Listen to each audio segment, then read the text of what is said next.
আমার এলাকায় সে এমপি ছিল। সে যখন এমপি ছিল আমার মায়ের কোলে বসবাস করছে, সেই রকম সে একটা ভালো লোক ছিল।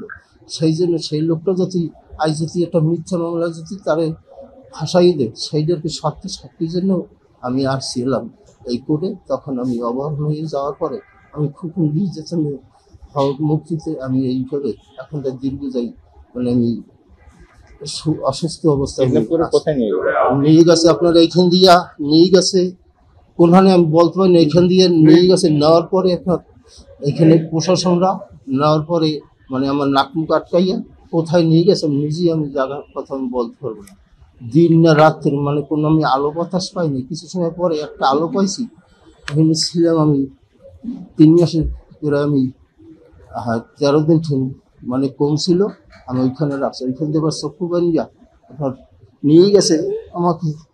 এই অনেক অনেক সকালে গাড়িতে যে সমস্ত দিন আর কি এই গাড়িতে চালাইতে মানে বেলা শেষ, এই মানে আমার চক্ষু বন্ধ ছিল। তখন মানে আমি বলছি কি বললেন আমার পেশাবে খুব সমস্যাটা আমি পেশাব করি।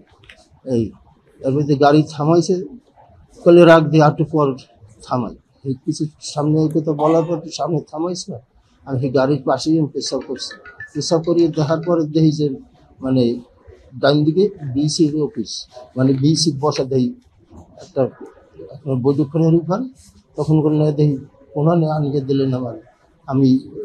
আমি ব্যাপার হচ্ছে আমি ওদিকে আমি যাব না। কারণ না যাবে কিনা বল, না দেখেন আপনারা আমাকে এত কষ্ট না দিয়া আমাকে সে আপনারা মারিয়ে ফেলেন, আমার সহ্য হয় না। এই এরপর আমার দুইজনে হাত ধরে গিয়ে টানিয়ে নিয়া বিসির হাতে দেশে দেওয়ার পর বিসির আমার এই 2 কান পাশে মারছে, এই জায়গায় মারি গিয়া লাথি দেশে। এই হেঁটে বিচেন এখন বইকের এই অফিসের ভিতরে অফিসে নিয়া পিঠমোড়া দিয়ে বানিয়া আমাকে পিঠেছে। আমি 2.5 ঘন্টাতে নিয়ে বেরিয়েছিল, এইটা হাতে আমার মাংস নেই, ডাইনেতে জয়েন্ট, মানে আমি খুব একটু নির্যাতন করি। আমি বর্তমানে আমি আছি এই ওইখানটা আপনার বইকের বোটা দিয়ে সৌজন্যকে থানায় এনেছে। থানা দিয়ে পরদিন আপনার বসিরহাট কোর্ট বা জেলে আনছে। আনার পর ওইখান থেকে আমি খুব অসুস্থ 22 দিনের দিন আপনার নিয়ে গেলে দমদম কারাগারে। এই আমি দীর্ঘ যাই, আমি 5 বছর দমদম কারাগারে ছিলাম। এই আমি অনেক মানে আমি বাড়িতে কেউ কাছে সংবাদ দিতে পারি না।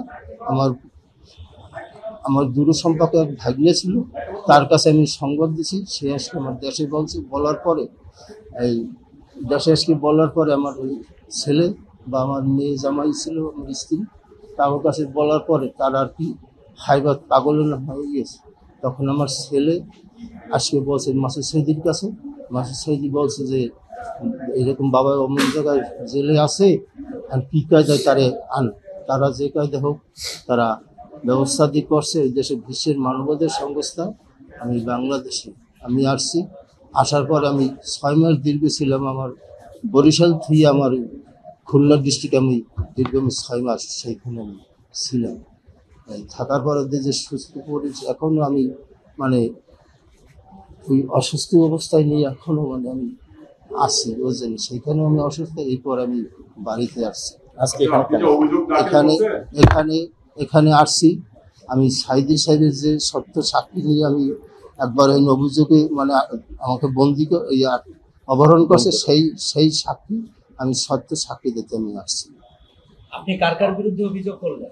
হ্যাঁ, কাকে অভিযোগ করলেন? আপনি যে অভিযোগটা জমা দিলেন সেখানে আসামি করলেন কাদের, আর কি চান আপনি? কি লেখা আছে সবই কাগজে লেখা আছে বুঝলেন। আমি যেমনি আমি স্মরণ শক্তিটা আমার এখন নাই বর্তমানে।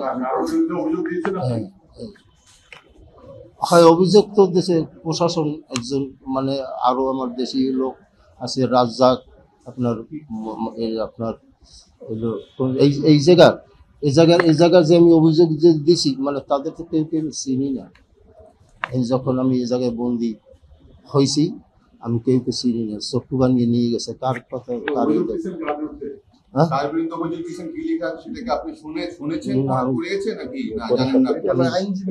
হ্যাঁ বলবে আইনজীবী।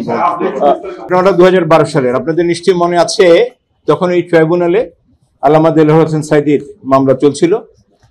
প্রসিকিউশন পক্ষ আজকের এই সুখরঞ্জন বালিকে তাদের সাক্ষী হিসাবে পিক করেছিল পিরোজপুর থেকে, তাকে দীর্ঘ সময় সেফ জোনে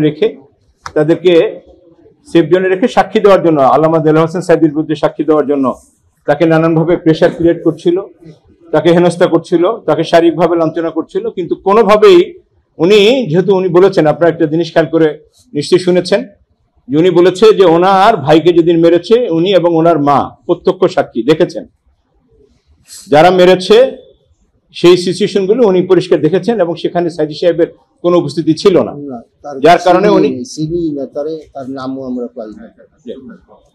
আল্লামা দেলোয়ার হোসেন সাঈদীর বিরুদ্ধে সাক্ষ্য দেওয়ার জন্য প্রসিকিউশন বারবার তাকে চাপ দিচ্ছিল, কিন্তু উনি টর্চারিং করেছে। কিন্তু টর্চার করা সত্ত্বেও উনি যেহেতু রাজি হচ্ছিলেন না, সেহেতু তাকে আর সাক্ষী হিসেবে উপস্থাপন করেনি।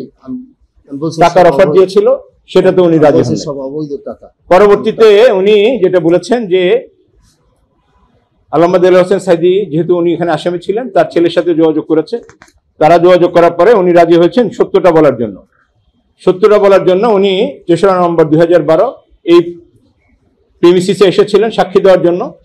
সেদিন তার সাক্ষী নেওয়া হয়নি। পরবর্তীতে উনি পরের দিন ৫ই নভেম্বরে, ৪ঠা নভেম্বর এবং ৫ই নভেম্বরে উনি এই প্রিমিসিসে এসেছিলেন সাক্ষী দেওয়ার জন্য। আজকের যেই জায়গায় আমরা দাঁড়িয়ে কথা বলছি, আল্লামা দেলোয়ার হোসেন সাঈদীর পুত্র মাসুদ সাঈদী সহ আমাদের আজকের প্রসিকিউটর অ্যাডভোকেট মিজানুল ইসলাম সাহেব সহ দুটি ভিন্ন ভিন্ন গাড়িতে ওনারা ঢুকছিলেন এখানে। সেই দিনে সেই দৃশ্যটা ছিল এই যে ওনারা যখন গেট পাস দিয়ে ঢুকছিলেন তখনই সাদা পোশাকধারী একদল পুলিশ তাদের গাড়িতে ঘিরে ধরে তাকে অ্যাডভোকেট মিজানুল ইসলাম সাহেবের সামনেই তার অন্য যে অ্যাডভোকেট আনসারি সাহেবের সামনে তাকে টেনে হিস্ট্রে নেমেছে এবং পুলিশ তাকে মারধর করে বলেছে আমরা তোকে খুঁজতেছিলাম। তারা যে ভাষায় কথা বলেছে সেই ভাষাগুলি আজকে আমরা আমাদের এই এফআইআর কমপ্লেন পিটিশনে আমরা সেখানে কোট করেছি। তাকে মেরে ধরে এরপরে টেনে হেসড়ে পাশের একটি সাদা মাইক্রোবাসে তুলে নিয়েছে। মাইক্রোবাসে তুলেই তাকে চোখ বন্ধ করে তাকে অজ্ঞাত স্থানে নিয়ে গিয়েছে। তিনি যেটা হিসাবটা বলেছেন যে ৩ মাসের চেয়ে ১৩ দিন কম, তার মানে ২ মাস ১৭ দিন তাকে একটি অন্ধ প্রকোষ্ঠে তাকে বন্ধ করে রেখেছে। এই জায়গাটা কোথায় এটা তিনি বলতে পারেন না। ছোট্ট একটি কুঠুরি, তিনি যে বর্ণনা দিয়েছেন যে ছোট্ট একটু আলো শুধু ছিল আর কিছুই ছিল না। এরপরে তাকে একদিন এটা বলতে পারে নাই, হাত পা বেঁধে তাকে সীমান্তে নিয়ে গিয়েছে, সারাদিন গাড়ি চলেছে। উনি বলেছেন যে তাকে এরপরে বিএসএফ এর কাছে হস্তান্তর করেছে। বিএসএফ জওয়ানরা তাকে ২ হাত দিয়ে পিঠে, কানের নিচে পিঠে মেরেছে, মেরে তাকে ভারতীয় জওয়ানদের কাছে হস্তান্তর করে দিয়েছে। উনি বলেছেন যে এরপরে তিনি যে জায়গাটা আবিষ্কার করলেন যেখানে তাকে গ্রেপ্তার করে রেখেছে সেটা হচ্ছে বসিরহাট এলাকায়, কলকাতার স্বরূপনগর থানা, ওখানে তাকে রেখেছে। দীর্ঘ ৫ মাস উনি জেলে ছিলেন। এরপরে ৫ বছর জেলে ছিলেন। ৫ বছর জেলে থাকার পরে উনি মুক্ত হয়ে এসেছেন। আজকে এই পরিবর্তিত পরিস্থিতিতে উনি এই প্রিমিসিসের সাথে, এই ট্রাইব্যুনালের সাথে এবং রাষ্ট্রযন্ত্রে যারা দায়িত্বে ছিলেন তাদের সকলকে আসামি করে উনি একটি এফআইআর লজ করেছেন। আমরা আশা করছি এই এফআইআর সঠিকভাবে প্রপারলি তদন্ত হবে এবং এই তদন্তের মাধ্যমে উনি সত্য বিচারের প্রার্থনা করেছেন। একটি সত্য ঘটনায় আমরা এখানে যেটা বারবার ওনাকে বলেছি এবং আপনার একটি বিষয়ে প্রশ্ন থাকতেই পারে যে ৫ই আগস্টের পরে দীর্ঘ সময় এই পরিবর্তিত একটি সুখকর পরিবেশ থাকতেও অভিযোগটি দায়ের করতে এত দেরি হলো কেন? এখানে আমরা সেটারও একটি কারণ উল্লেখ করেছি যে আসলে সবকিছু মিলে এই ঘটনার সাথে যারা জড়িত ছিল তৎকালীন সময় যারা এই ঘটনায়, বিশেষ করে পিরোজপুরের যে প্রসিকিউশন টিম, পিরোজপুরের যে তদন্ত সংস্থা, পিরোজপুরের যে প্রশাসন, অ্যাজ ওয়েল অ্যাজ এই ট্রাইব্যুনালের সাথে যারা সংশ্লিষ্ট ছিলেন, দায়িত্বে ছিলেন এবং যেখান থেকে এই অর্ডারটি এসেছিল, যে এই ওহিটি যেখান থেকে নাজিল হয়েছিল, এর সাথে রাষ্ট্রের সর্বোচ্চ পর্যায়ে যারা জড়িত ছিলেন সকলকে আইডেন্টিফাই করতেই আমাদের এই সময়টি লেগেছে এবং এই সবকিছু মিলেই এই সত্য ঘটনা ইনকোয়ারির মাধ্যমে আমরা সবকিছু জেনে এরপরে এসে আজকে অফরাদ ট্রাইব্যুনালে আমরা এই মামলাটি দায়ের করলাম। আমরা আশা করছি আমরা এখানে ১ নম্বর আসামি করেছি শেখ হাসিনাকে, যিনি এই রাষ্ট্রযন্ত্রের প্রধান ছিলেন। আমরা সুরেন্দ্র কুমার সিনহা, আপনারা নিশ্চয়ই জানেন, একটি কথা মনে আছে যে এসকেপি কেলেঙ্কারির সময় যে বিষয়টি ছিল যে কোনো একজন বিচারপতিকে, এই ট্রাইব্যুনালের চেয়ারম্যানকে, যাকে আমরা ৩ নম্বর আসামি করেছি, যাকে উনি নির্দেশনা দিয়েছিলেন। এই ঘটনার সাথে আমরা যেটুকু তথ্যপত্র পেয়েছি, উনি যেহেতু সরাসরি জড়িত ছিলেন, সুরেন্দ্র কুমার সিনহা সাবেক প্রধান বিচারপতি, তাকে আমরা 2 নম্বর আসামি করেছি। নিজামুল হক নাসিম যিনি চেয়ারম্যান ছিলেন, তাকে আমরা 3 নম্বর আসামি করেছি। 4 নম্বর আসামি করেছি শফিক আহমেদ সাহেবকে, যিনি এই টোটাল এই মিথ্যা সাক্ষ্য এবং মিথ্যা মামলার মাস্টার মাইন্ড ছিলেন, তাকে করেছি। আমরা কামরুল ইসলাম সাহেবকে করেছি, যিনি ওই সময় আইন প্রতিমন্ত্রী ছিলেন। বিচারপতি এটিএম ফজলে কবির সাহেবকে আমরা আসামি করেছি। আমরা হেলাল উদ্দিন সাহেবকে আসামি করেছি, যিনি এই ঘটনার অন্যতম কুশীলক। আমরা একে মাওয়াল সাহেব সহ সৈয়দ হায়দার আলী, যারা রানা দাশগুপ্ত, সৈয়দ সানাউল হক, যারা এখানে প্রসিকিউটর ছিলেন, যারা এই বিষয়টিকে